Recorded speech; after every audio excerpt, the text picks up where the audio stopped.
प्रतिक्रिया जाहिर करने के लिए आप लोगों को बुलाया है। और इस संबंध में मैं ये कहना चाहूँगी कि देश में पिछले कई महीनों से फैली कोरोना महामारी के चलते हुए इसके पीड़ितों का इलाज कराने व इनको अलग से ठहराने की व्यवस्था आदि करने के मामले में भी केंद्र व राज्य सरकारों की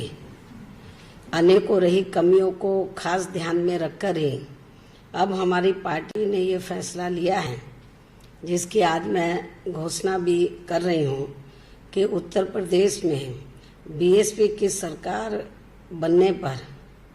उत्तर प्रदेश में इस बार बीएसपी की सरकार बनने पर विशेषकर ब्राह्मण समाज के आस्था एवं स्वाभिमान के खास प्रतीक माने जाने वाले परशुराम तथा अन्य सभी जातियों व धर्मों में जन्मे महान संतों, गुरुओं व महापुरुषों के नाम पर भी बड़ी संख्या में आधुनिक हॉस्पिटल व सभी जरूरी सुविधाओं से युक्त ठहरने के स्थलों का भी निर्माण कराया जाएगा। और इससे फिर एक तरफ सभी पार्टियों व धर्मों के महान संतों, गुरुओं व महापुरुषों को पूरा आदर सम्मान मिलेगा, तो वहीं दूसरी तरफ कोरोना जैसी आगे अन्य और भी भयानक बीमारी के फैलने पर फिर वर्तमान की तरह खासकर उत्तर प्रदेश की जनता को कोई ज़्यादा परेशानी भी नहीं आएगी। हालांकि इस मामले में हमारी पार्टी कुदरत से यही प्रार्थना करती है, कामना करती है कि कोरोना जैसी अन्य और महामारी अब आगे अपने देश में फिर से कभी भी ना यहाँ आए। इसके साथ ही दलित व अन्य पिछड़े वर्गों में जन्मे अनेकों महान संतों, गुरुओं व महापुरुषों के बारे में भी यहाँ मैं ये भी बताना चाहती हूँ कि उत्तर प्रदेश में 4 बार बीएसपी की रही सरकार में इन वर्गों से जुड़े जिन महान संतों, गुरुओं व महापुरुषों के नाम पर उन्हें आदर सम्मान देने के उद्देश्य से अनेकों जनहित की योजनाएं शुरू की गई थी। साथ ही कुछ जिलों के नाम भी रखे गए थे, तो उन्हें फिर अधिकांश सपा सरकार ने अपनी जातिवादी मानसिकता व द्वेष की भावना के चलते हुए बदल दिया था, जिन्हें फिर बीएसपी की सरकार के बनते ही तुरंत बहाल कर दिया जाएगा। जबकि इनका लिया गया ये फैसला अति शर्मनाक व अति निंदनीय भी था। और इसके साथ इससे इनकी यानी कि समाजवादी पार्टी की व इनके मुखिया की दलित एवं अन्य पिछड़ा वर्ग विरोधी मानसिकता होने को भी काफी कुछ दर्शाता है। और अब ये पार्टी ब्राह्मण समाज के वोटों के खातिर, खासकर ब्राह्मण समाज के वोटों के खातिर अपने राजनीतिक स्वार्थ में परशुराम की ऊंची प्रतिमा लगाने की भी बात कर रही है। लेकिन इस मामले में हमारी पार्टी का सपा को ये भी कहना है कि यदि इनको वास्तव में इनकी प्रतिमा इनके सम्मान में लगानी भी थी, तो इनको इसे अपने पूर्व के रहे शासनकाल में ही लगा देना चाहिए था, जो अब ये चुनाव होने के नज़दीक लगाने की बात कर रहे हैं। इससे साफ जाहिर हो जाता है कि अब इनकी यानी कि सपा की हालत प्रदेश में बहुत ज़्यादा खराब हो रही है। और अब ऐसे में तो ब्राह्मण समाज इनके साथ कतई भी जाने वाला नहीं है। वैसे भी इस समाज का हर स्तर पर शोषण व उत्पीड़न आदि भी इनकी सरकार में सबसे ज़्यादा हुआ है। इसके अनेकों उदाहरण हमारे सामने हैं। जबकि ब्राह्मण समाज को हर मामले में बीएसपी के ऊपर ये पूरा भरोसा है कि बीएसपी किसी भी मामले में सपा की तरह कहती नहीं है, बल्कि करके दिखाती है। अर्थात बीएसपी की सरकार बनने पर फिर हमारी सरकार ब्राह्मण समाज की इस चाहत को ध्यान में रखकर यहाँ परशुराम की प्रतिमा हर मामले में सपा की तुलना में ज्यादा भव्य ही लगाएगी। इसका ब्राह्मण समाज को बीएसपी के ऊपर ज्यादा भरोसा भी है। इसके साथ साथ यहाँ मैं ये भी कहना चाहती हूँ कि यदि क्षत्रिय व वैश्य तथा अन्य समाज आदि भी अपने महान संतों, गुरुओं व महापुरुषों की प्रतिमा लगवाने की अपनी भावना दर्शाता है या दर्शाते हैं, तो फिर इस मामले में उनकी भावनाओं को भी जरूर पूरा किया जाएगा, आदर सम्मान दिया जाएगा। कहने का तात्पर्य ये है कि हमारी पार्टी की सरकार यहाँ सभी जाति व सभी धर्मों के महान संतों, गुरुओं एवं महापुरुषों को हर स्तर पर पूरा आदर सम्मान देगी। ये मेरा सर्व समाज को वायदा भी है। इसके अलावा आजकल राम मंदिर निर्माण के नाम पर भी काफी राजनीति की जा रही है, जो कतई भी उचित नहीं है, क्योंकि ये मामला लोगों की केवल धार्मिक आस्था एवं भावनाओं से ही जुड़ा है, अर्थात इसका राजनीतिकरण नहीं होना चाहिए। इसके साथ ही यहाँ मैं ये भी कहना चाहूँगी कि जब अभी हाल ही में 5 अगस्त को अयोध्या में राम मंदिर निर्माण के लिए वहाँ नींव रखी गई थी और अपने देश के प्रधानमंत्री माननीय श्री नरेंद्र मोदी जी ने उसकी नींव रखी, तो अच्छा होता। तो इस मौके पर यदि प्रधानमंत्री तो दलित समाज से जुड़े जो अपने देश के राष्ट्रपति हैं उनको भी साथ में ले जाते, तो पूरे देश में दलितों के ऊपर एक अच्छा मैसेज जाता, अच्छा प्रभाव पड़ता। हालांकि इसको लेकर कई और भी मामले आए, कुछ दलित संत भी चिल्लाते रहे कि हमको नहीं बुलाया गया। चलो उनको नहीं बुलाया है तो राष्ट्रपति तो दलित थे, उनको भी बुला लेते तो मेरे ख्याल अच्छा मैसेज जाता। तो ये भी मैं इनको कहना चाहती हूँ। वैसे भी इस संदर्भ में हमारी पार्टी का ये मानना है कि अयोध्या में केवल राम मंदिर का निर्माण करने से व राम राज्य के कोरे गुणगान आदि करने से ही यहाँ उत्तर प्रदेश व पूरे देश की जनता का भला होने वाला नहीं है, बल्कि इसके साथ साथ केंद्र व खासकर उत्तर प्रदेश राज्य सरकार को उनके बताए हुए रास्तों पर ही चलना होगा, अर्थात उनकी सोच व कार्यशैली पर भी इन्हें अमल करना होगा। जैसा कि कानून व्यवस्था के मामले में अब पूरे तौर से यूपी में यहाँ जंगल राज बन चुका है, और यदि सही मायने में यूपी की गवर्नमेंट ये चाहती है कि वहाँ पे राम राज्य आए, तो जो इतिहास ये बताता है कि राम राज्य में तो ऐसा जंगल राज नहीं था जैसा कि वर्तमान में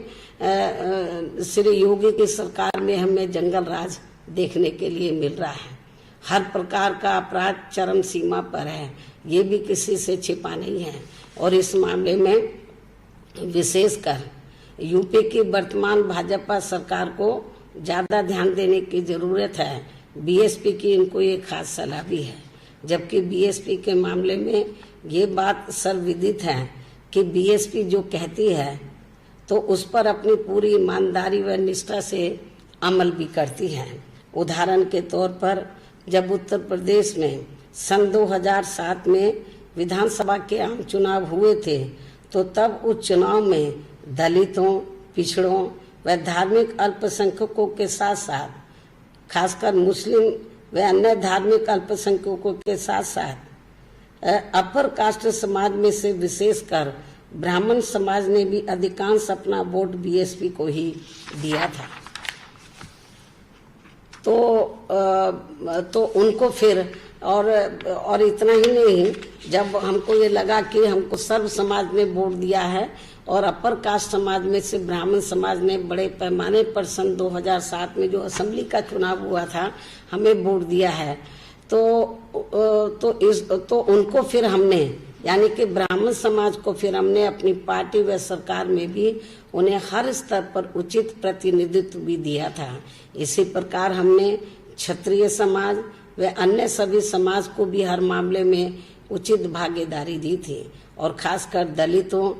अन्य पिछड़े वर्गों एवं मुस्लिम व अन्य धार्मिक अल्पसंख्यकों के हितों का तो हर मामले में हर स्तर पर प्राथमिकता के आधार पर हमने पूरा ध्यान रखा था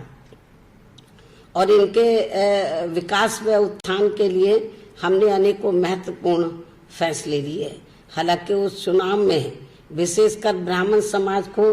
कांग्रेस, सपा व बीजेपी ने भी गुमराह करने की पूरी कोशिश की थी, जिनके शासनकाल में इस समाज का हर स्तर पर सबसे ज्यादा शोषण व उत्पीड़न किया गया था और बीजेपी के वर्तमान शासनकाल में तो इनका अभी भी काफी ज्यादा शोषण व उत्पीड़न आदि हो रहा है। और इतना ही नहीं बल्कि कानपुर विकास दुबे कांड की आड़ में अब तो पूरे उत्तर प्रदेश में यहाँ समूचे ब्राह्मण समाज का हर स्तर पर काफी ज्यादा शोषण व उत्पीड़न आदि किया जा रहा है, जो किसी से छिपा नहीं है। जबकि हमारी पार्टी व सरकार दूसरी पार्टियों, जबकि हमारी पार्टी व हमारी यहाँ सरकार, हमारी पार्टी की रही सरकार दूसरी पार्टियों की तरह अपने राजनीतिक स्वार्थ में किसी भी समाज के साथ मुंह में राम व बगल में छुरी की तरह बर्ताव नहीं करती है। सबको एक नजर से देखती है, जो गलत है उनके खिलाफ कार्रवाई करती है, जो सही है तो उसके खिलाफ कार्रवाई नहीं करती है। अपने राजनीतिक स्वार्थ में तो जो सही लोग हैं तो उनके साथ किसी भी प्रकार का अन्याय नहीं करती है, जैसा कि अब हमें देखने के लिए मिल रहा है। बात तो हम बड़ी करते हैं लेकिन काम उल्टा करते हैं,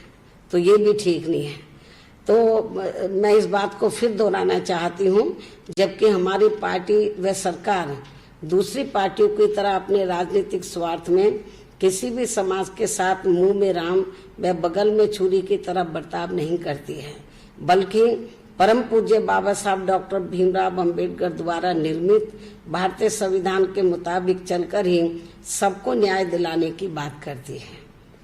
और इतना ही नहीं बल्कि बीएसपी की सरकार बनने पर सर्वजन हिताय व सर्वजन सुखाय की नीतियों पर आधारित ही सरकार चलाती है। और अब अंत में मैं यही कहना चाहूंगी कि ये कुछ जरूरी बातें आज मैंने मीडिया के जरिए विशेषकर यूपी की जनता को सावधान करने के उद्देश्य से इसलिए रखी है, क्योंकि यूपी में अब विधानसभा चुनाव का समय भी काफी नजदीक आता जा रहा है, ताकि इस चुनाव में फिर जनता अपना वोट किसी भी प्रकार की भावनाओं में बहकर ना करे तथा अपने हितों में आजमाई हुई पार्टी को ही अपना वोट करें, यानी कि वोट दें, अर्थात बीएसपी को ही अपना वोट दें, क्योंकि बीएसपी की कथनी करने में कभी भी उत्तर प्रदेश की जनता को अंतर देखने के लिए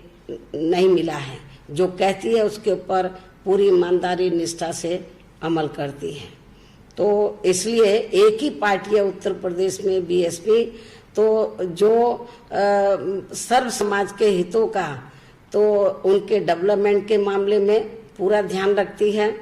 विभिन्न क्षेत्रों में जो लगे लोग हैं तो उनके हितों का पूरा ध्यान रखती है, चाहे मजदूर है, किसान है, व्यापारी है या अन्य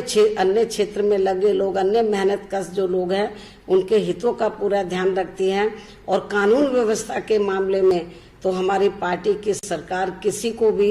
बकसती नहीं है। यदि हमारी पार्टी का भी आदमी कोई कानून अपने हाथ में लेता है तो उनके खिलाफ सख्त से सख्त कार्रवाई करती है। यही मुख्य वजह रही कि उत्तर प्रदेश में मेरी चारों हुकूमतों के दौरान तो उत्तर प्रदेश की जनता को वहां कानून का राज देखने के लिए मिला। लेकिन बीएसपी के जगह पर जब दूसरी पार्टी पावर में आती है तो वो अपनी पार्टी, उनकी पार्टी में जो क्रिमिनल एलिमेंट्स होते हैं तो उनको वो बचाती है और जो दूसरी पार्टियों में होते हैं उनके खिलाफ कार्रवाई करती है। तो ठीक है, चाहे कि दूसरी पार्टी में हो या उनकी पार्टी में हो, उनके सबके खिलाफ कार्रवाई होनी चाहिए। जिस दिन उत्तर प्रदेश में बीजेपी की सरकार तो अपराधियों के खिलाफ कार्रवाई करने के मामले में राजनीति को अलग करके चलेगी और अपनी पार्टी के जो आपराधिक तत्व है उनके खिलाफ भी सख्त कानूनी कार्रवाई करेगी, तो मैं आज आपको लिखकर देने के लिए तैयार हूँ। फिर उत्तर प्रदेश में अपराधियों का राज देखने के लिए नहीं मिलेगा, जंगल राज देखने के लिए नहीं मिलेगा। फिर बीएसपी के शासन की तरह, शासनकाल की तरह वहाँ कानून द्वारा कानून का राज देखने के लिए मिलेगा। तो इसलिए मेरा यूपी की गवर्नमेंट से यही कहना है कि यदि आप उत्तर प्रदेश में कानून द्वारा कानून का राज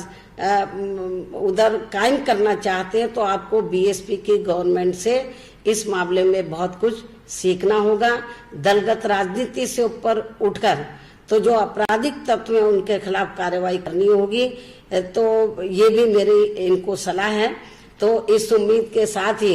अब मैं अपनी बात यही समाप्त करती हूँ। धन्यवाद।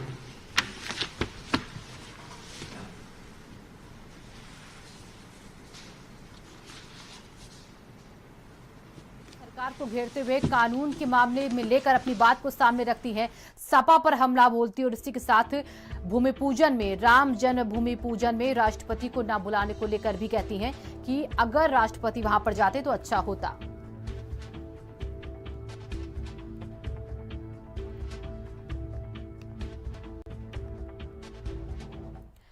और आगे खबरों का रुख करेंगे। देखिए लखनऊ से खबर, बीएड संयुक्त प्रवेश परीक्षा 2020 का आयोजन हुआ है।